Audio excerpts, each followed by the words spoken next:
gigawatts de energia não poluente, mas mais do que produzir essa mesma energia, estamos também a trabalhar na transportação dessa energia para todos os cantos do nosso país. Transportar e garantir as ligações domiciliares, no sentido de que a população possa consumir essa energia que não é proveniente de fontes poluentes. Este é o nosso grande programa, a nossa intenção de redução das emissões de CO2 até 2025. Thank you very much. And let us stay a little bit around the topic, because you touched upon green hydrogen and positioning Angola in this new movement around the energy transition. Your Excellency Hichilema, Zambia has cobalt, has copper, there's immense potential of critical materials that we need for global energy transition. So how do you merge these objectives into one place so that we can move at the pace that is necessary? Yeah, thank you very much. I think it's a package, really. Earlier I talked about the resource endowment that we in Zambia have, our neighbors, Angola, Congo, DR, everybody has. The issue is basically to bring this into a package in a manner that we can get them to move in tandem. For example, for us to transit to more green energy, let's talk of the vehicular traffic, motor vehicles. We need obviously to move to electric cars, for example, and that's where we need the copper, cobalt, nickel, lithium-based minerals, and to exploit these minerals and then be able to value add it to them to support if you like, the manufacture of components, accessories, and all of that. That will move our countries, our continent, our world into a more cleaner, vehicular traffic, so to say, energy driven by electricity. So we need to mine. That's one issue. To mine these resources, we need energy, absolutely. And actually, we do need the clean energy in order to mine these resources and then process them. Again, we need energy. I think, again, it comes to the issue of investment and not just the price of investment at which the investment comes, but the quantums of this investment to allow us to accelerate the production at a mine site, so to say, for lack of a better word, but also to process them and then to get them into components that are required. And so it's the investments, the capital on one side, it's a resource endowment on another. I think it's a cooperation at another level to make sure that the global community comes into contact with this package that is required to be able to support the energy requirements of the world, to be able to also ensure that we can reduce the CO2 emissions to the targets that we have set from all the COP meetings that have taken place, Paris, COP 26, 27, now COP 28, which will be coming here. And we congratulate the UAE for that achievement. And they have the support of Zambia, I believe the support of Angola and Africa. And at that point, we want to make sure that we walk through the talk that has been going on around this subject to make sure that the emitting colleagues, developed countries, largely 95% or thereabout comes from the developed countries, they can support Africa's special needs, Africa's special circumstances that are essentially requiring understanding and support in order to get Africa and its population to access clean energy, to be able to also support the revolution that is essential to move the world into a safer space with regarding to reduction of emissions. Yeah, thank you for that. And we talked for so long about this. Yeah. We need partnerships. We kind of know what the elements are. Yeah. So I would like us to dig deeper a little bit into really practicalities. Yeah. What are the 3 next steps that we need to do? But before we do that, Your Excellency, I want to ask you. You mentioned that you're looking at green hydrogen and how to actually become part of this global story of hydrogen. But you're also part of the Southern African regional pool, and there are huge development demands in your own region. So can you tell us a little bit, how can we do both things? Actually, three things. One, do your own national priorities in terms of access, economic development, have a greater regional cooperation for the neighborhood to actually really create some industrial value, local value, and become part of the global energy transition at a global scale. Bom, os países mais industrializados do mundo são aqueles que, lamentavelmente, mais poluem. E é tendo consciência disso que eles assumiram, sobretudo no COP26, que teve lugar em Glasgow, no Reino Unido, o compromisso de financiarem a transição energética nos países que hoje menos poluem, que é o caso dos países do continente africano, que menos poluem pelo facto de serem países menos industrializados. Mas isso não significa dizer que a África não tenha a ambição de também vir a ser um país industrializado. Esta é uma das metas que nós pretendemos atingir nas próximas décadas. Tudo faremos para que assim seja, tornarmos o nosso continente num continente industrializado. Mas devemos ter o cuidado de não alcançar esse objetivo da industrialização cometendo os mesmos erros que os atuais países industrializados cometeram. Ou seja, queremos industrializar o nosso continente à custa, sobretudo, de energias limpas, de energias renováveis. Mas, para isso acontecer, é preciso que os países ricos cumpram com as suas promessas de colocarem recursos financeiros e tecnologia adequada ao serviço do continente para que o continente possa, então, também se industrializar, mas sem poluir tanto quanto os atuais países ricos o fazem. Portanto, numa palavra, o que eu quero dizer é recordar os países ricos, os países industrializados, que há toda a necessidade de honrarem com o compromisso assumido na COP26, na COP27, para que possamos então ter um continente africano que se desenvolva, mas não à custa da maior poluição do nosso planeta. Thank you very much for being so clear on how we can align two equally important strategies of sustainable development and climate change. And we have 7 years to 2030. There is a big agenda.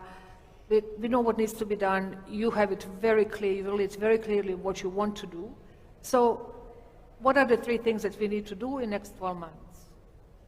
What would you say your priorities are to really unclog this and start moving at scale that is necessary? Partnerships, you mentioned that. Yeah. Finance, break it down a little bit further. Let me put it this way. It is important that because we've been talking about this subject for years, we now need to walk the talk.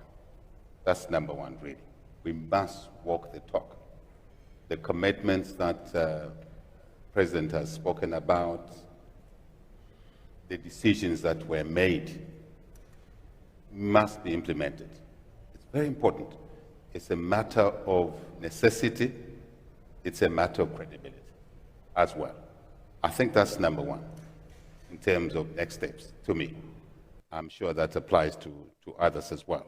Because then it creates the relevance, it creates the impetus for us to continue meeting as we will meet here in UAE in a couple months from now. The next issue really for me is that we do understand the need to have a global cooperation, global contribution, global technology issues and capital we talked about. But I think the second thing to me is to get we, the African countries, to cooperate with each other, to look at what we can do by ourselves, within our countries, of course, but in our neighborhood, as for us and Angola, to ensure that the opportunities, the resources, the investments that have already occurred in one country, let's assume country A is in surplus and is able to meet its own needs, subject to the challenges it has, such as transmission, moving the energy where it's needed to the population. It is important that we're interconnected. For example, the interconnection between Angola and Zambia, Congo DR, as it were, so that we can move the energy that may be available and is surplus in one location, yet we know that 600 million people don't have the power, but remember, there is issues of accessibility and affordability. At least we can trade. That's number two. We can trade with each other, and we can be able to move energy from deficit to surplus, from surplus to deficit areas. Thirdly, it's really accelerate what, again, we're able to do, to accelerate additional investments, exchange of knowledge, exchange of experience, shorten processes of what we should be doing. And that, I think, will make it easier also to scale up the projects. Sometimes you have capital providers that require a project of a certain magnitude, a certain size, for their own considerations in terms of a minimum level of investment. I think when we pull together as a continent, then we are able to, first starting with neighboring countries, starting with the region, and then the continent, we're able to trade, we're able to engage with others in the global community in a more meaningful and much, if you like, in a way that produces significance. And I think we can move quickly. There's no need to reinvent the wheel. Absolutely no need to reinvent the wheel. And no need to spend an extra dollar, extra currency, whatever it is, when we are able to leverage on what we have already. I think this is very important. Sometimes we Africans look to trade with each other through Europe. We look to do business with each other through somewhere else. I think it's time that we do business with each other, people to people, business to business, country to country, region to region. And I think that's important. It's a very important base to do business with other people when we do business with each other. Yeah, because we understand each other's situations many times. Thank you for bringing the tangle and taking ownership of the agenda and the priorities on the continent. That, as IRENA, International Renewable Energy Agency, we actually work with the African Union on the Continental Master Plan exactly to support the cross-border cooperation and making it having a continental power system that marketed works for everybody. Let me go back to you, Your Excellency. How do you see the short-term priorities from your side?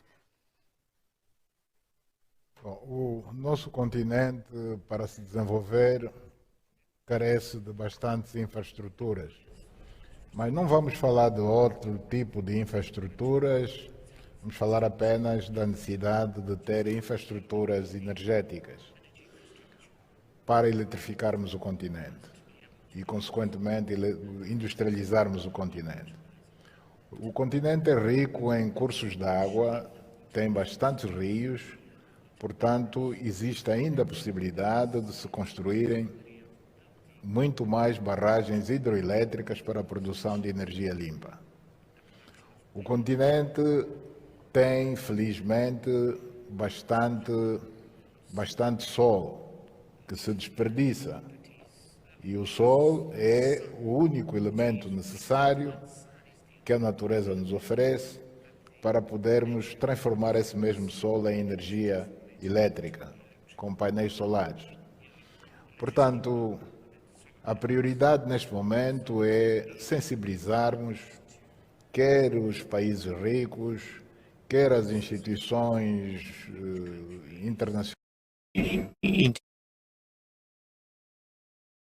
to provide funding in good terms to our countries so that we can have public investment in this on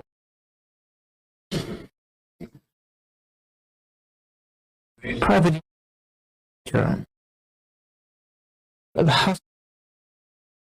the concurrence on public investment which is state but also private in production of clean energy, which will be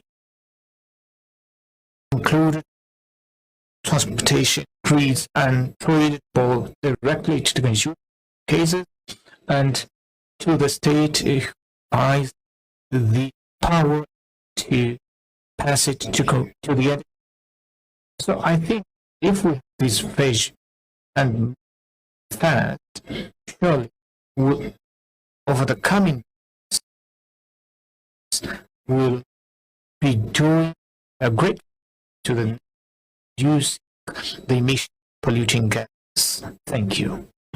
Thank you very much, and thank you for highlighting the point of importance to use public finance smartly to leverage private investment, because we need private investment to actually make the change that needs to happen. So we have a few minutes left, and I really want to zoom in on COP28. This morning we counted days. We have about 300 days left until COP28. What are your expectations of Dubai, Your Excellency? Well, first, as I said, we congratulate the UAE for hosting COP28, but to also encourage ourselves that are part of this COP, meaning Conference of Parties anyway. A Conference of Parties meaning that we, the parties, must ensure that, as I said earlier on, we walk the talk. I think the COP27, the issues around the First World meeting its obligations to the lesser emitting countries. My colleague, President, has touched on it. I think we expect that COP28 will see specific steps that are taken or agreed to ensure that Africa, for example, and other less polluting countries that are still behind in development but are bearing the most of the brunt, need to have a situation where they ameliorated their situation, they are supported, as it were. And I think this is not something that is being requested for as a new thing. It's a commitment that came through over the years, and I think we're expecting that these commitments will now be realized, specifically to support us as countries, less developed, Africa, others in the transition. Yeah, that includes financing, commitments that were made, Glasgow, all the way through. I think it's important that this is realized as one of the expectations. But I think the other is to really be able to see how we can deepen the cooperation amongst countries, amongst ourselves, because the climate change is one which does not recognize national boundaries. Absolutely not. And look at what COVID-19 did to us. First, drugs were available for the first world, the drugs producing countries. Did that solve the problem? No. The situation got worse and worse. Climate change is one where we are bound together umbilically, like we're born together. We suffer. Yes, we may not be responsible for the damage to climate, but we suffer the same consequences. But those of us who are challenged, still challenged with development, suffer even more, to be honest, because the pain, the brunt is borne a little bit more by our people. So I think this is a time to rededicate ourselves to working together, to remedying solutions, technology. Solar, for example. Years before, there was no battery storage. Now we can talk about battery storage. Now, who has that technology? It's the first world. So this technology must be rolled out very quickly so that we can be able, all of us, to access battery storage to support solar, the sun, that we've talked about here. These are just some of the examples. Thank you. Thank you very much, Your Excellency. Bom, nós temos muita esperança na COP28 que vai ter lugar aqui. Digo que tenho muita esperança porque because COP28 will take place in a country that is a big oil producer that would feel comfortable for the of having oil producing oil at very production and consume oil produced. But despite this fact, they are giving a setting call by strongly in renewables that the United Arab Emirates, by example, are making huge investment in renewable energy sources. And we will be here some months later to come to and learn a bit of that good example that is being set by the Arab Emirates in fight against the emission of greenhouse gases. And this example be immutable. The demonstration that step by step it's possible to abandon the polluting energy source and have that energy transition to sustainable energy coming from non-polluting sources. So very hopeful of the success of COP28 here in Abu Dhabi. Thank you very much for laying out so clearly the elements to move. One, the political will, which you displayed in abundance, the clear plans that you have, the commitment, the technical potentials that we have at hand, and the only thing that we need now is the partnerships and momentum to turn this into action. And we believe that this next 300 days will matter, and the COP28 under the leadership of the United Arab Emirates will be a great success for the African continent. Thank you so much. It was an honor to talk to you. Thank you. Thank you, Mr. President. Okay, thank you.